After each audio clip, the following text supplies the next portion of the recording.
हरियाणा विधानसभा चुनाव की वोटिंग खत्म हो चुकी है। एग्जिट पोल भी सामने आ चुके हैं। ज्यादातर एग्जिट पोल में यह संभावना जताई गई है कि कांग्रेस पूर्ण बहुमत की सरकार बना सकती है। सभी की निगाहें भले ही 8 अक्टूबर को आने वाले रिजल्ट पर हो, लेकिन एग्जिट पोल साफ तौर से कह रहे हैं कि कांग्रेस की हरियाणा में 10 साल बाद वापसी हो रही है। हरियाणा के विधानसभा चुनाव में पूर्व सीएम मायावती की पार्टी बसपा और नगीना सांसद चंद्रशेखर आजाद की पार्टी आजाद समाज पार्टी काशीराम भी मैदान में थी। इन दोनों पार्टियों का हाल एग्जिट पोल में बेहद ही खराब दिखाई दे रहा है।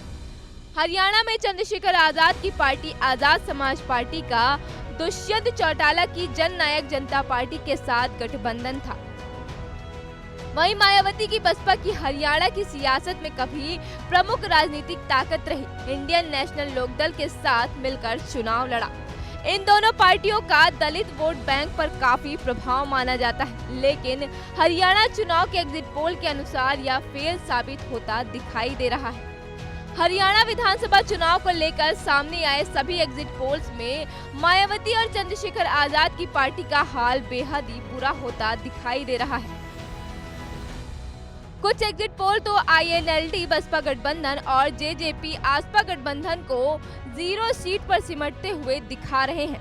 इसके अलावा कुछ एग्जिट पोल आईएनएलडी बसपा गठबंधन को 3 से 6 सीटें और जेजेपी आसपा को 0 से 2 सीटें मिलती हुई दिखाई दे रही हैं। मतलब साफ है कि मायावती की party INLD chief Abhay Chautala की उम्मीदों पर पानी फेरते दिख रही है।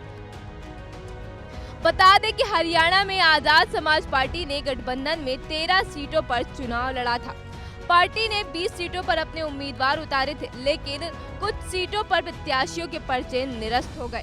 वहीं हरियाणा के चुनावी दंगल में मायावती की बसपा 37 सीटों पर चुनाव लड़ी थी। अब इनका फाइनल रिजल्ट तो 8 तारीख को आने वाले नतीजों से ही साफ हो जाएगा।